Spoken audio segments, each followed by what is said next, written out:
All right, I'm gonna start recording now. Welcome to the Only Kyle Show. I am your host, Kyle. Dog is taking a personal day or week or two to be seen.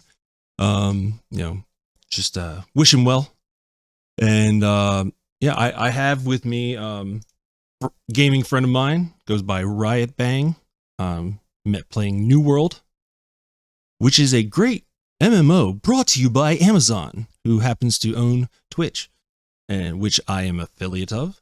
So, so yay Amazon, right? We're all Amazon fucking party boys in here. Yay, New World. Yay New World, which I have sunk a ridiculous amount of time of my life into. And, like people talk about how, oh, you're wasting your life, dude. I mean, look at all the connections I've made. Like the majority of my friendships in my life have been from video games. And they are some of the more meaningful relationships I've had. Like people who have stuck with me through like the worst parts of my life. And, I wouldn't fucking trade that for the world. Like some of my video game friends, man, they've been my friends since like 2005. Never met him once. But like, if I'm like, dude, I need to talk, or dude, I'm in trouble, like they will do everything to help me and have. And like, I mean that's, I don't need to meet somebody. I mean, I want to meet them, but I don't need to meet somebody to know that those people are my fucking friends. And Yeah, go ahead. I've met actually a couple of friends who have known each other for about 20 years, just playing video games. Fuck yeah, dude. That's great. Like I just met one of my company members from the first server I was on New World. Met him about 4 months ago. He came out to the flea market I was selling stuff at. And I was like, oh damn, you're shorter in person than I thought. I was like, I thought you were short on camera. Cause like, I mean, we did like company nights, like they drank, I was sober. So I was like, I'll just drink water. I was fucking pissing my ass off by the end of the night, dude. Like anytime I got downed in a duel, I had to fucking drink a whole glass of water. They got shots. I had to drink a whole glass. That was rough. That was rough. Sounds cleansing to me. Purifying. Oh yeah. No, it was good for me. But not, yeah. So I mean, if you don't mind, how old are you, Riot? I am 35. And how long you been playing video games? A year and 2 months, I would say. That's how long you've been playing video games? Oh, I'm sorry. Oh, dude, I was like, holy shit. No, I've been playing the games forever. I mean, Super Nintendo. I got to see the Nintendo. That wasn't really my generation then. You know what's funny though is that I'm 30 and I started out on an Atari 2600. I got to see the Atari. My brother had one, older brother. Same thing with that's the reason why for the Nintendo. But what I really remember was the Super Nintendo. Yeah, so my cousins, like the only time I got to play the Super Nintendo was at we called it down home, is the family's ancestral farmhouse on this big farm that our family owned in Pennsylvania. It's actually on the Mason-Dixon line, and the Mason-Dixon markers go through it, and it's pretty cool. We don't own it anymore now, unfortunately, but so whenever I'd go there and they felt like not being assholes, they would give me the controller and I'd get to play Sonic for all of 20 minutes before they were like, we want to play fucking Mortal Kombat. Right? That was on Super Nintendo, right? Yeah. Okay. All right. Yeah, and but I got lucky, man. I got a PlayStation for Christmas one year. And the only reason they got it for me was I had won a TV through my dad's company picnic. And so like I had a TV before my sister did. They ended up getting her a TV for Christmas and me a fucking PlayStation. Remember, I got the Judge Dredd game with the gun. And I was a huge fan of Judge Dredd, and that fucking shit was the shit, dude. Which system was this game on that you got it? PlayStation 1. That was your first game for PlayStation? Yeah, that was my first game, and Die Hard.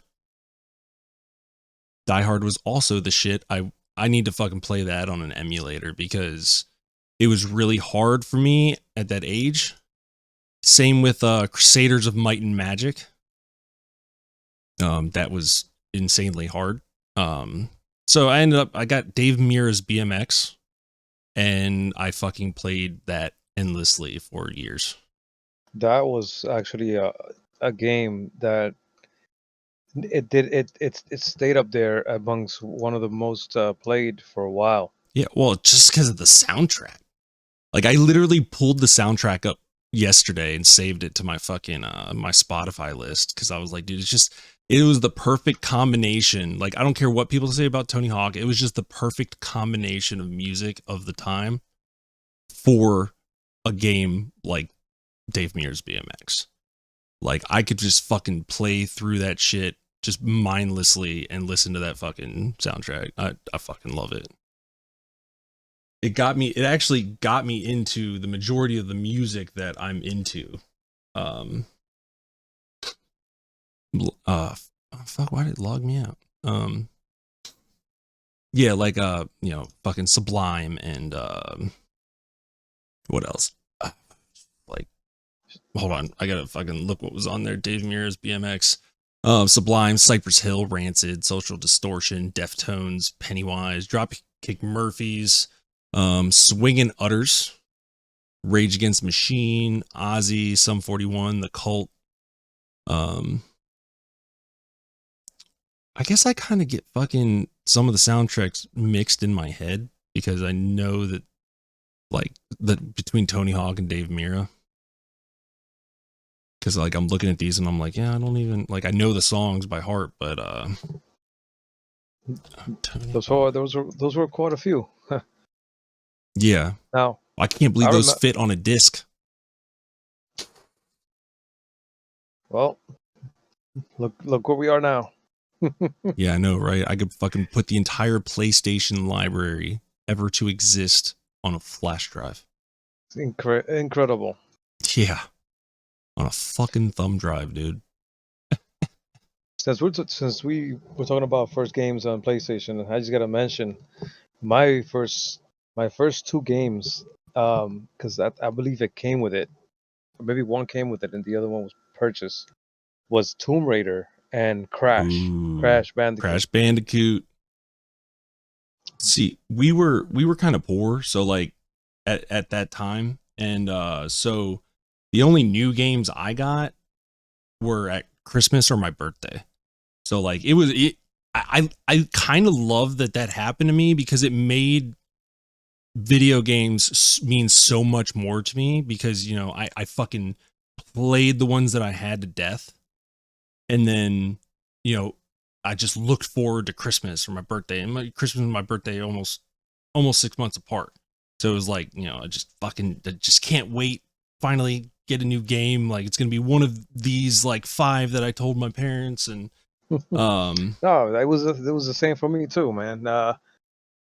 Just hoping and waiting. I mean, I remember one game I saw in the store that I was like, I couldn't sleep just thinking about getting it. Devil May Cry, the first one that ever came out. you know I w- I think I fucking rented it and it was just too much for me at the time. I don't know. And I fucking didn't play it. it was in a way actually. It was almost like a combination of New World. Now that I think about it, you had your I'm dodge. pulling it I up right think now. I think there was a dodge in there. You did. Only difference is you don't do combinations of attacks because it's obviously a different kind of system that the game's run on. Well, did you ever play Crusaders of Might and Magic? No, Okay, that game was way ahead of its time. Way the fuck ahead of its time. Close to New World Motions. I don't remember if they had a dodge, I'd have to play through it again. That shit was fucking hard, dude. Like it was it. I mean, it's like fucking going and like your first video game is say Hogwarts Legacy, and then jumping into fucking what's it called by and jumping into Elden Ring. Like it's just fucking Jesus. And like, yeah, as a 7, 8, 9-year-old, it was hard. Remember, oh dude, do you remember what's the one? Toomba. Remember the little pink-haired fucking monkey looking dude? And like you're like fighting the pigs? A Toomba. Toomba. Yeah, Toomba and Toomba 2 were for PlayStation, dude. That shit was, oh man. I used to re-rent that over and over again because my parents would let me get like one rental a week. And my Best Buy, my not my Best Buy, my Blockbuster had a fucking game, gumball game that if you got a white gumball into the home run slot, it was like a baseball field. You got a free movie or game rental. Dude, I got so good at that fucking game. I swear to God. Like I became a fucking master at that game. Every time we went, I got a free rental. It was fucking, man. I miss the fucking good old days, dude. But like, you know, they were less Yeah, scary. that's scary. They I don't know. I can't picture myself I, as much as I enjoyed those games back then. Um, I can't see myself going back to them. I've tried. See, okay, so like I'll play them for a little bit. Um and I'll play them for a little bit just for the nostalgia. There's very few that I can go back and replay like through. Sparrow would probably be one. And then like for the N64, like I ended up getting an N64 real late. I got it secondhand from somebody. I played the shit out of Ocarina of Time. Like and like it was like Oh no, that yeah, and Goldeneye were the only two games I had for the yeah. longest time, and I just fucking I played fucking Ocarina of Time over and over and over. Found all the secrets, found fucking all the puzzles. Like it's just oh You did better than me. But I enjoyed that one. I remember playing Ocarina of Time a lot. Couldn't figure much of the things out at the time, but basically, I was I wasn't I wasn't born here, so my English wasn't there. yeah, yeah, I feel So you. I didn't understand the game really very much like that. I had to figure things out on my own. Isn't it crazy Um, how far that's come? That like yeah, every game you have a fucking language option for almost every fucking language, except Gaelic. Okay, and that upsets me. All right, and my ancestors. All right, there needs to be more Gaelic in fucking video games. I'm gonna say another game here. Metal Gear Solid. Oh What's up fuck with yeah, that? dude. Oh man, I owned that one. I got that secondhand, and that was one of the games that honed my fucking video game skills. Um, and like made me think more methodically when I played video games, and which probably is what led me to be a tester and want to get into programming. Yeah, I mean that game was fucking the shit. Frustrating as hell sometimes, but the fucking shit. Yeah, it got you up there. It got your hairs up. I started playing it on a demo that I got for free, obviously, but somewhere I forgot where, but it was one of the games where I don't know if you remember that the demo CDs used to bring like about I don't know 5, 10 games that you can try. Yeah. Oh yeah. Fucking like Game Informer fucking put them out. Yeah, something like that. So they had a subscription to one of those. Um, I'm not sure if it was Game Informer, but one of them. Um, and so back to the subject. We were poor, right? Uh-huh. So I couldn't really get the game right away. So I played the demo over and over and over again on the Metal Gear Solid. Eventually, I got to play everything from Solid Snake to Snake Eater. Not sure how far I got into that. Yeah, see, I never got past fucking Metal Gear Solid 2. Well, Riot, I'd like to introduce you to a very good Kyle friend of mine. He is a Hello. software architect and fintech startup owner and co-founder of multiple projects, and including Kyle Coin, um, which is a crypto token currently on the Binance Smart Chain. You know anything about crypto, Riot? Very little. I know it exists. It exists. I feel like that's how most people think of crypto. How you doing, Kyle? Well, I'm doing pretty good. How about you, Kyle? I'm all right. I'm stressing because my dad's like 2 hours away, and that's why I'm doing this fairly quickly. Because I still have shit I need him to take to Florida that is not packed currently. I know the feeling. So, yeah, banks, crypto, and all kinds of craziness going on. Isn't that right, gentlemen? Yeah. Well, first, Kyle, Riotbang, Kyle. Hey, Kyle. I'm also Kyle on the Kyle show. Yeah. So the second largest bank collapse in history just happened. So you want to give us a little bit of insight on that, Mr. Sponable?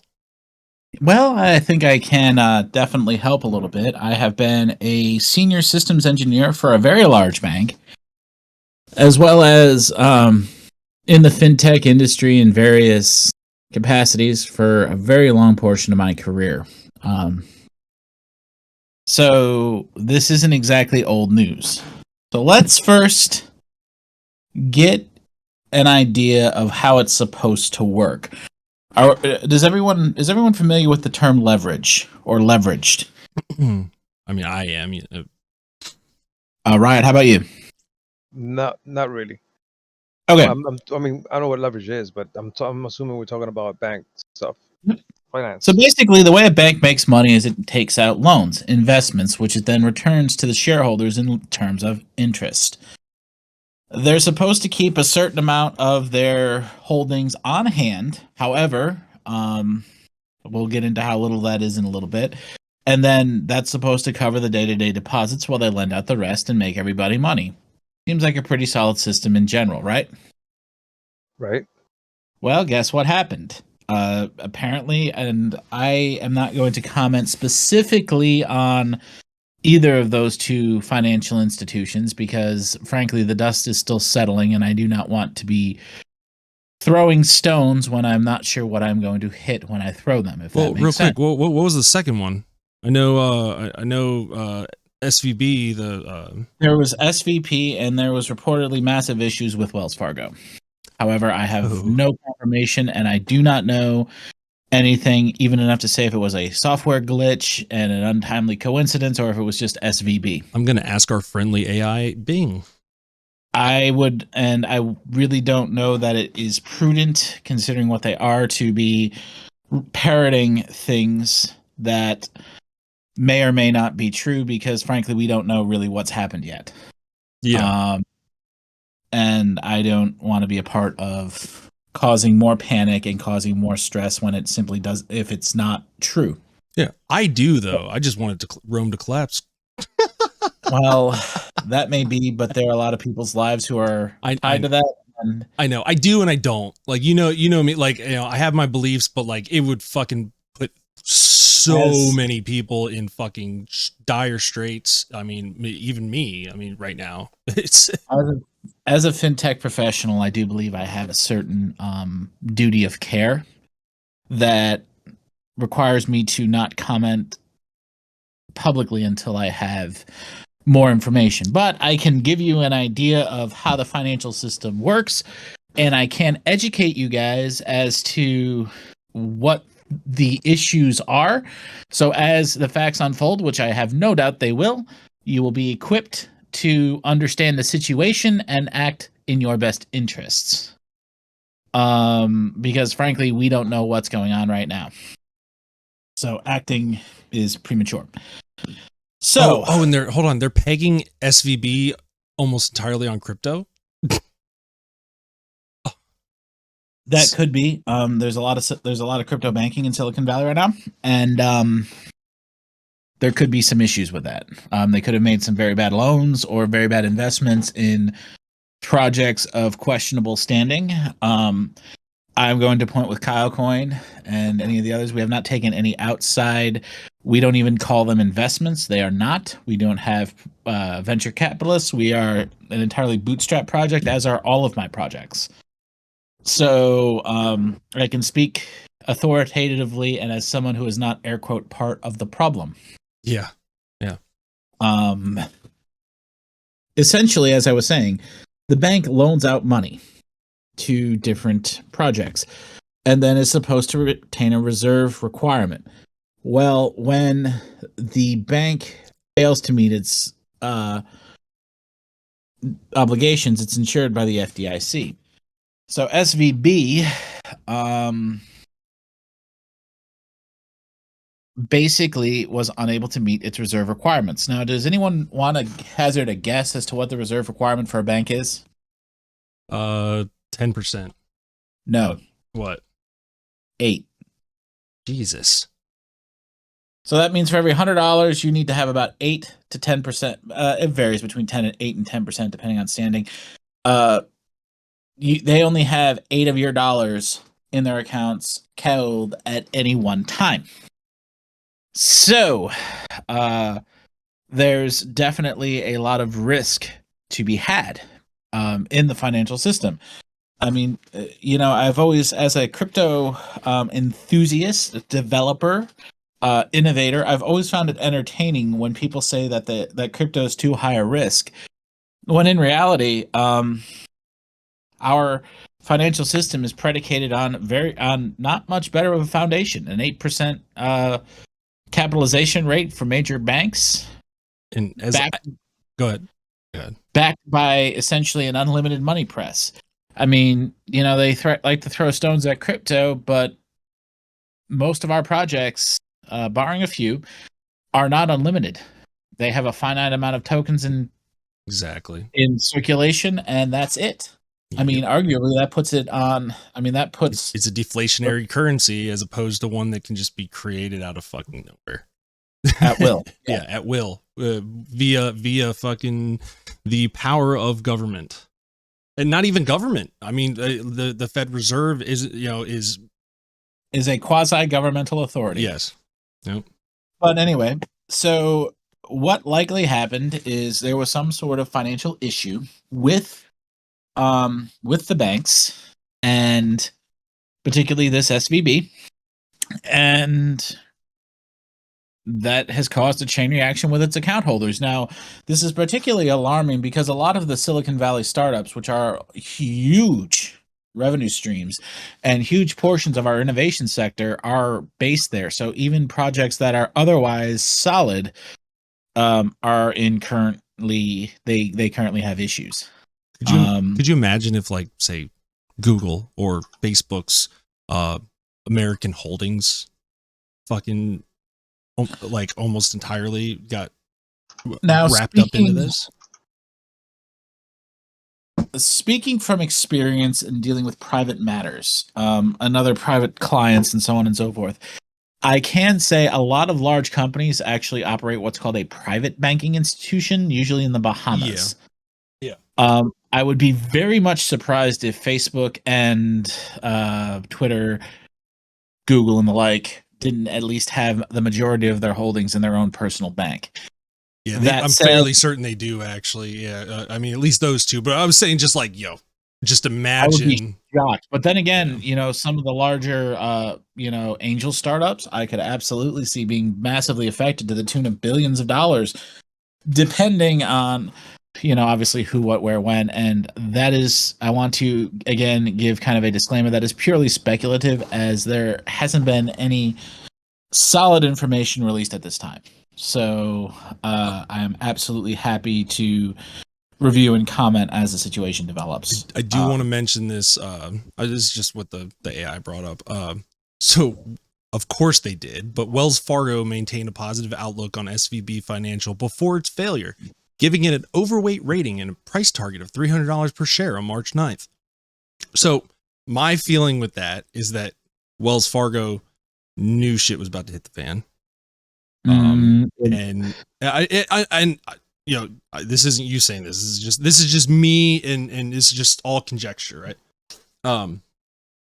Like Wells Fargo knew this was about to happen, and so they back them. They're like, hey, no, everything's good. Here's what we think the stock's worth, and then, or not the shares of the bank worth, and everything's hunky dory.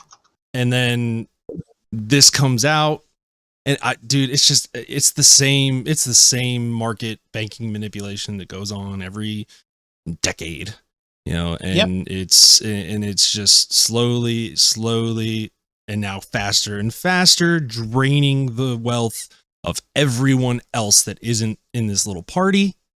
Well, I will say that I will say, and would you all like a little sneak peek at what's going on in Sponable's crazy laboratory? Go ahead. Go for it. And I got about 10 minutes, just so you know. I hate to rush things. I just have a busy day. This is just quick, I promise. So I'm going to pat myself on the back and say I have foreseen a lot of this happening about a year ago. Moved and made a patent, and I am launching a startup called stage3crypto.com in the coming weeks that will hopefully provide some means of alleviation for some of these issues. This SVB, which is developing, FTX, which has already developed, and we know Sam Bankman-Fried's a absolute thief.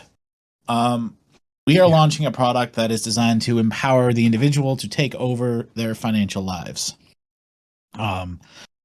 More on that coming, and maybe I can come on and talk about it on here once we get a little bit more of a handle on how things are going to launch. You are more than welcome, sir.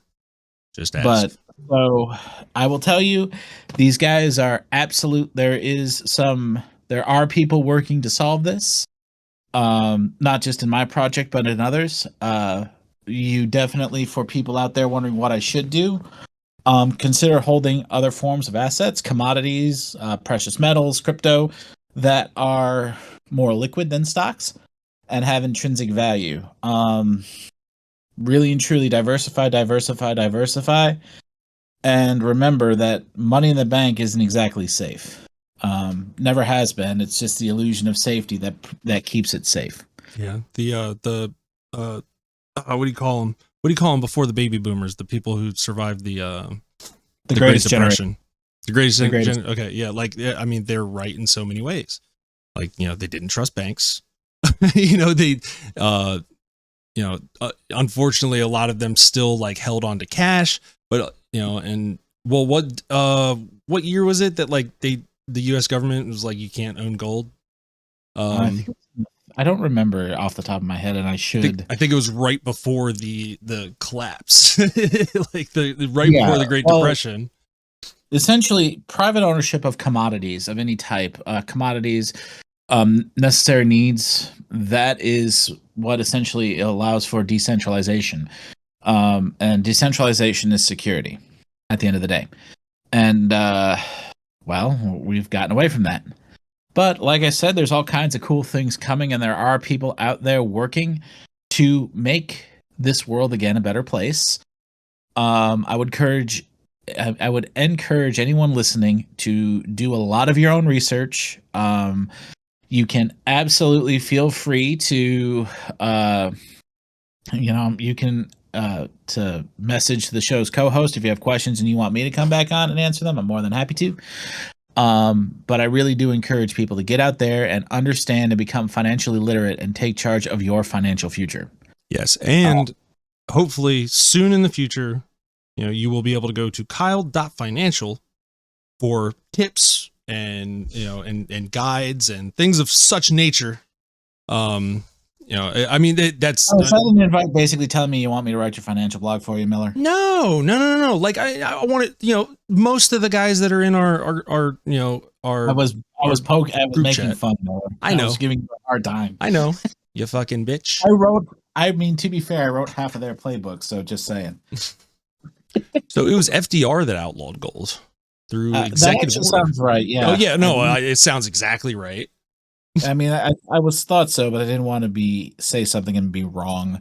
There's a lot of, how do I put this?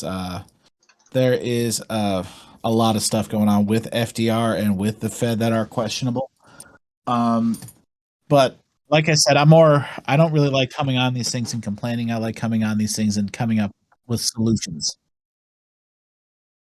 And the solution really is people need to get educated, financially literate. They need to really start working on getting stronger, getting better, and getting more in charge and involved in their financial lives. And that's really, what we need to encourage. So anything I could do to assist with that, please let me know.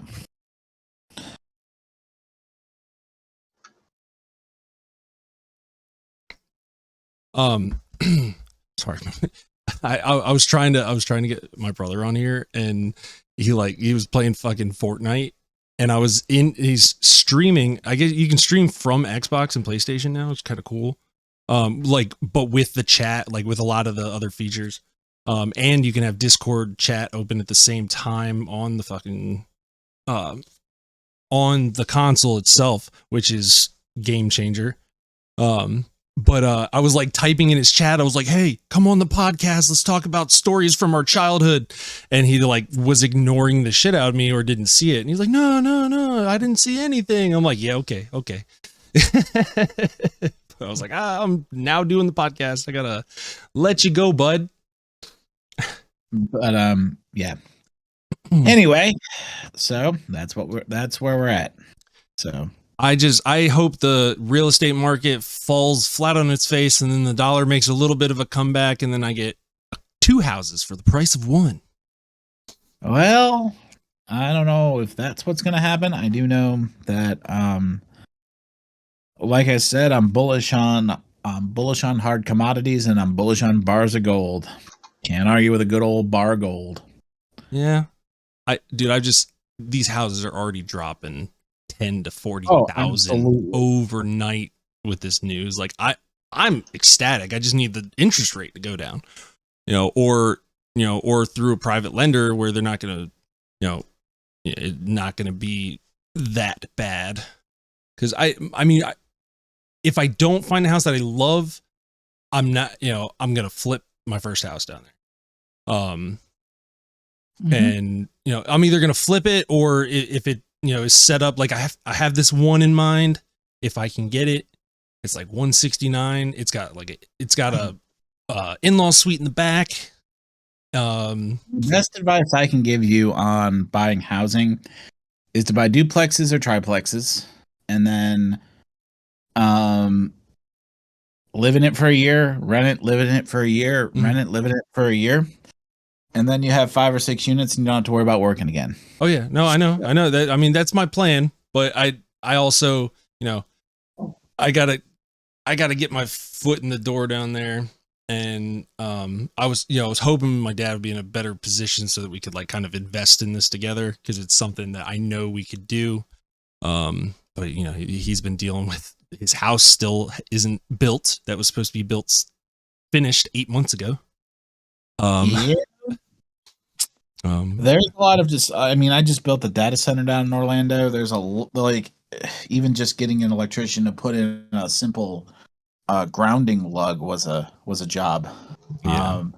Data centers have also what's called a ground network that goes along with the data networks to ensure that you don't fry a very expensive piece of equipment. Yeah. And that has to be tied in by a licensed electrician.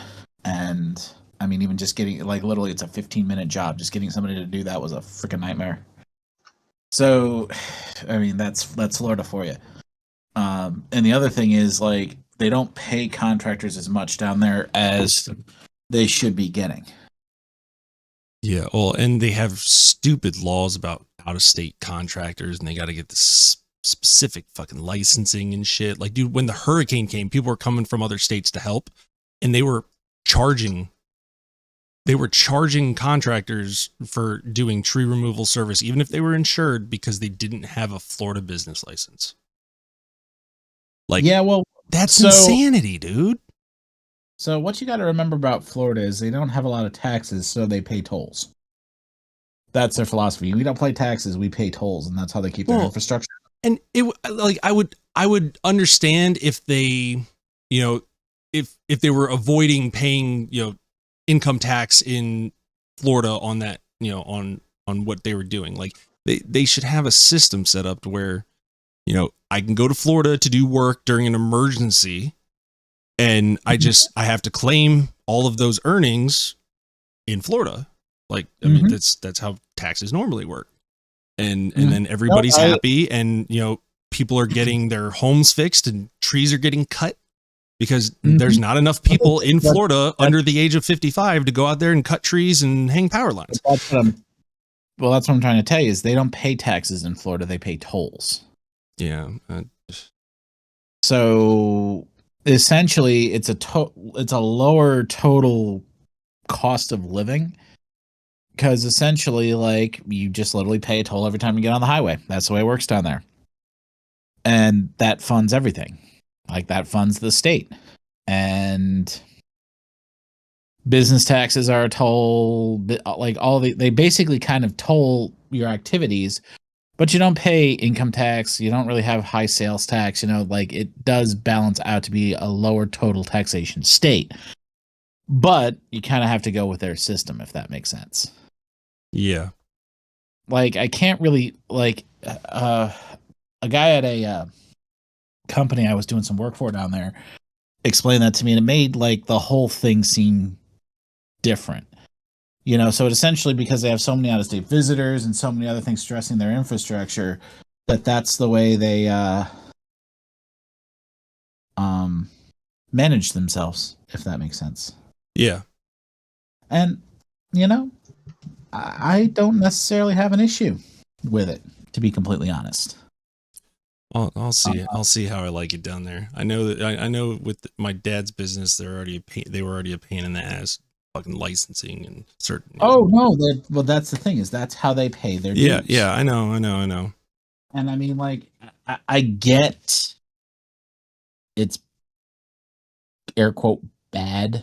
You know what I mean? Like, I get taxes is not always a good thing, but at the end of the day, they do have some pretty nice infrastructure down there. Just tax Disney. Well, that's essentially what the tolls do: is they tax everybody coming in and out, and the people going to Disney. Yeah, going to Disney, but Disney is like its own, dude. Disney's its own like weird jurisdiction. Not anymore. Huh? Since when? That's what DeSantis has been doing. He's been kind of reining them back in. Oh, well, like he tried, but like no, he's doing it like that. He just did it, like, it was just last week. Yeah. Okay.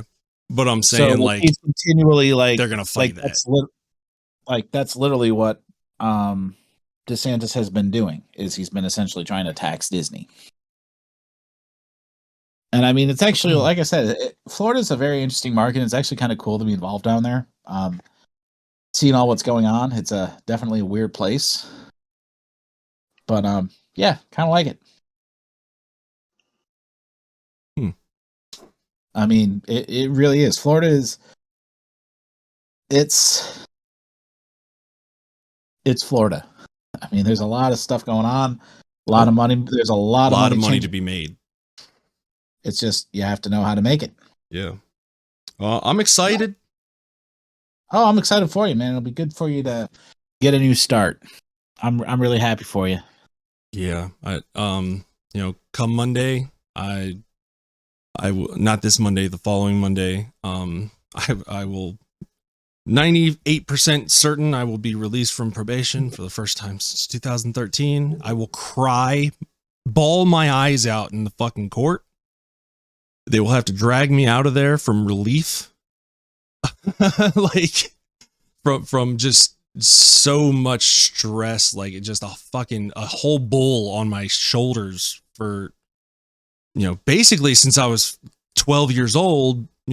I only had 2-year break, and it's just, fucking terrible, man. Like nobody should have to go through that hasn't hurt anybody.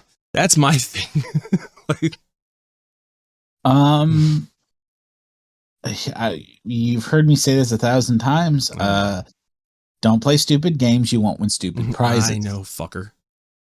That said, I'm very proud of you, dude, because I've seen how far you've grown in these past couple years.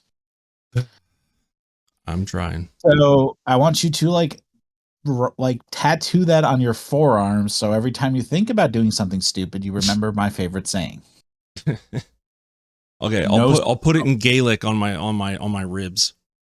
Something so that way you never forget it, because maybe then you won't play any more stupid games. Then you won't win any more stupid prizes. Win stupid games. Oh wait, hold on. Play stupid games. Win stupid prizes. Win stupid prizes in Gaelic. You still with us, Riot? I'm still here. If you don't mind me asking, if what did you do?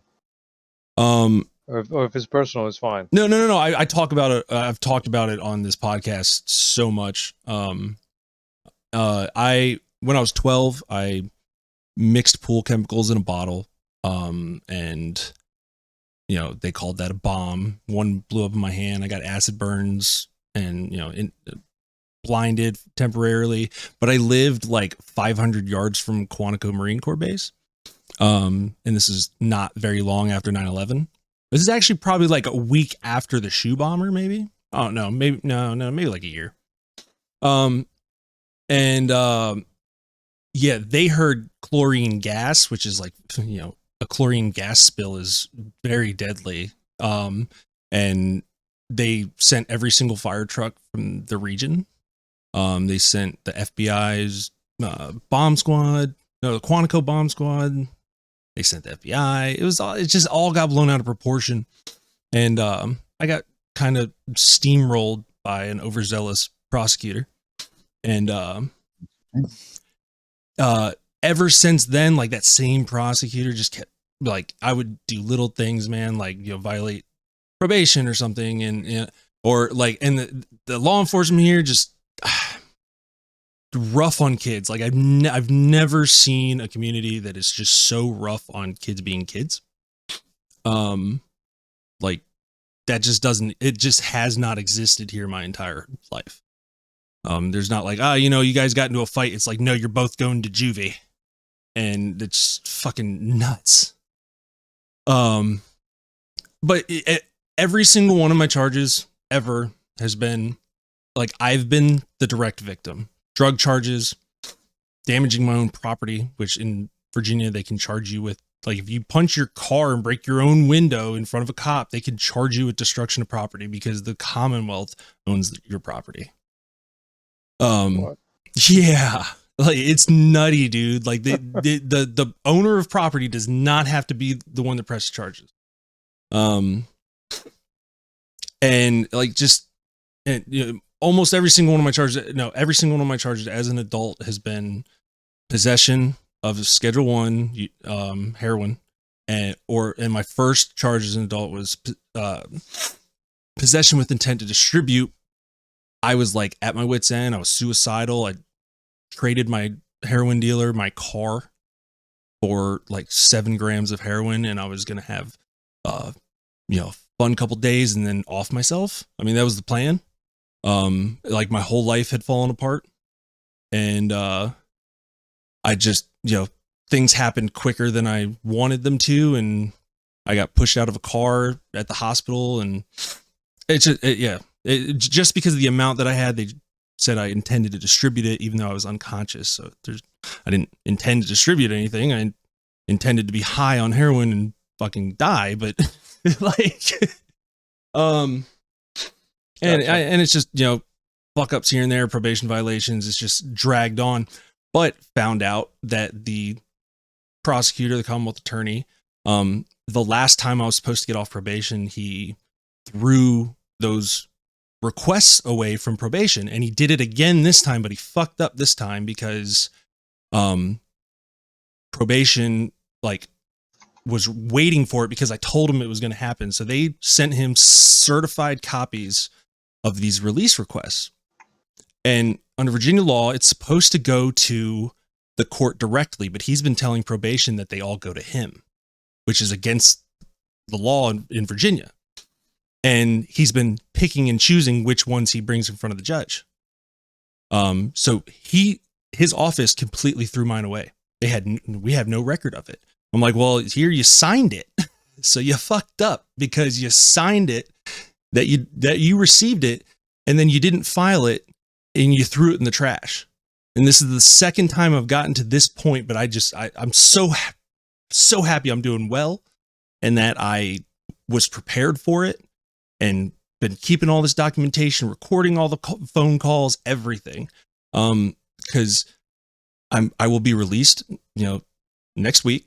It's in front of a judge that adores me, and there's no reason to keep me on.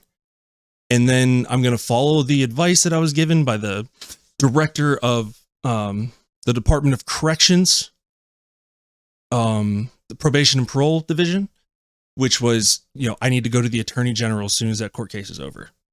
As soon as my release happens, let the Attorney General know, let the State Bar Association know what he's been doing. I also would highly recommend, I worked for an Attorney General for quite a number of years. I would highly recommend you find a private attorney and look into several different kinds of lawsuits. Yeah, you've heard me talk about Jason before, but he was this prosecutor's opponent who I helped run his campaign, and I was like out on the street with like picket signs like this guy supports puppy mills and shit, and everything on the signs was true. Based on his actions. So I'm gonna talk to him about it because he's representing me pro bono on the release hearing. And so I'm gonna see how he feels about it. Maybe the GOP smartens up in the next election and they're like, hey, like they have a lot of ammo against this guy now.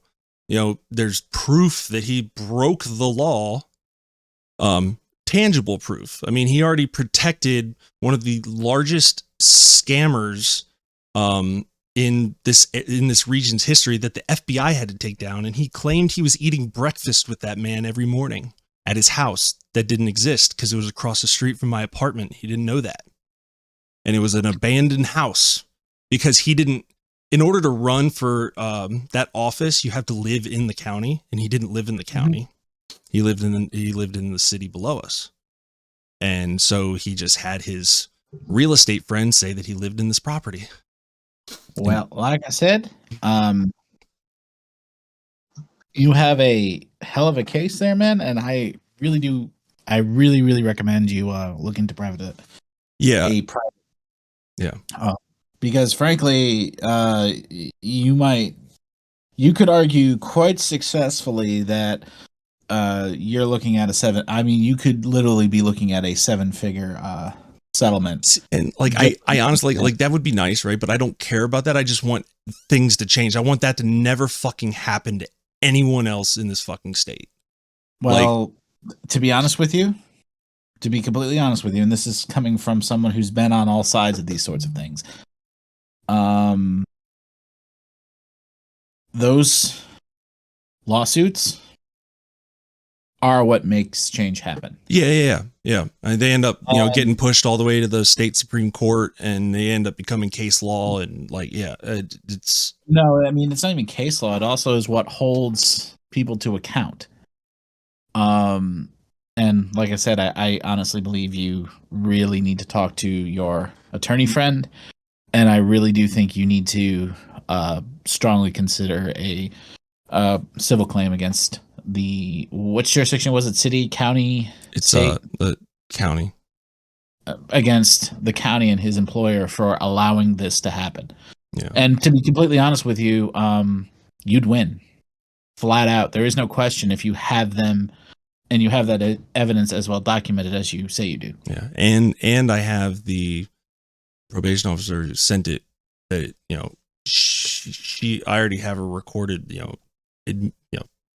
admitting she sent it, certified copy. She even sent them 2 email reminders, and they never responded. And well, like I said, that's I would highly recommend you not put this on the air, and I would highly recommend you talk to your attorney and you file civil suit, because you very well could be 7 figures right now, dude. Dead ass.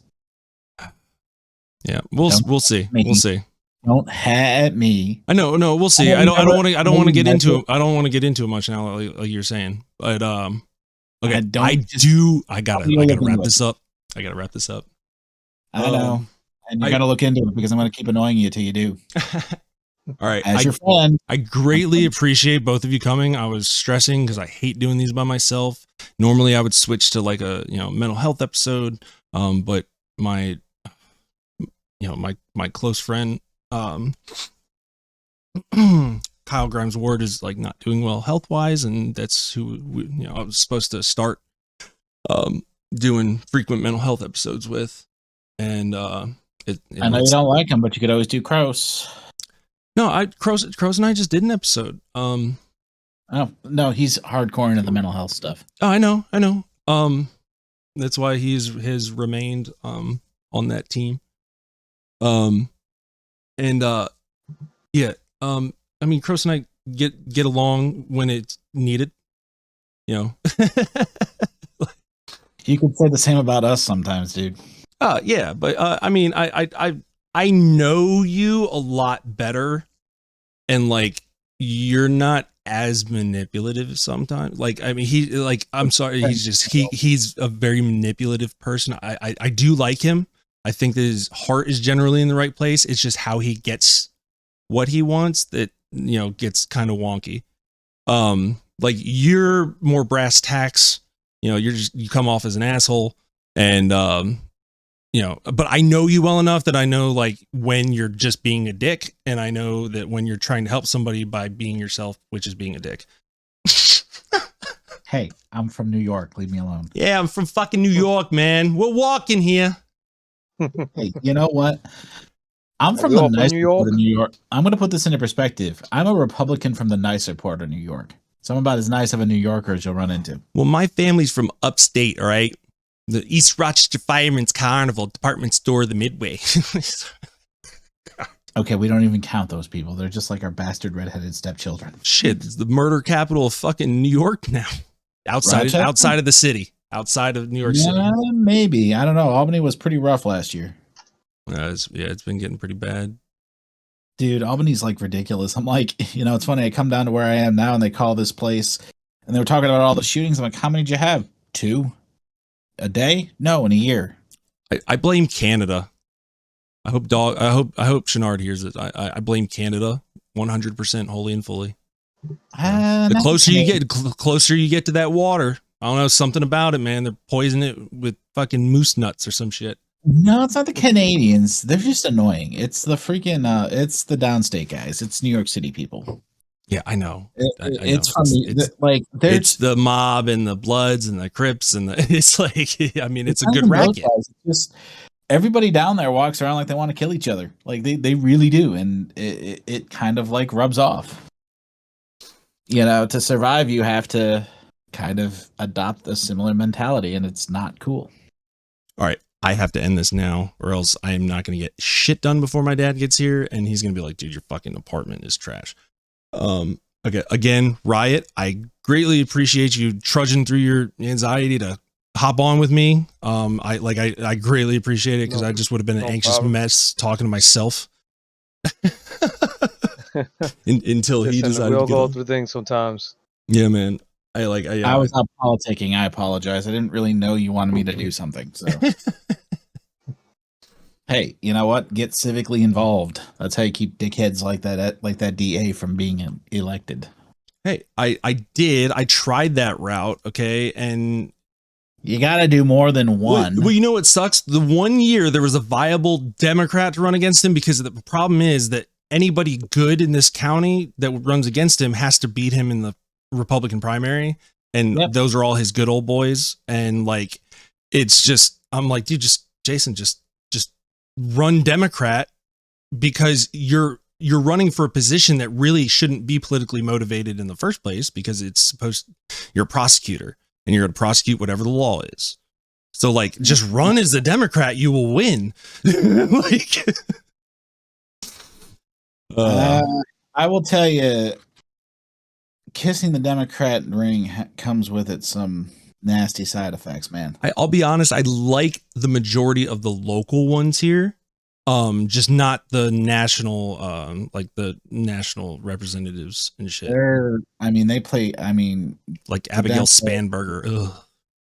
They just play rough, dude. Like they are none to. All right, I am stopping recording right about now. Thank you everybody for joining us. Thank you, Sponable. Thank you, Riotbang. Next weekend I will record an episode. I'm going to try to record 2 episodes because I will not be here the following weekend. I will be camping with my Virginia Kyles for hopefully not the last time, but possibly for the last time. And I'm very excited about that. And shout out to all the VA Kyles, and shout out to the council. Nice dicks, homies. Goodbye.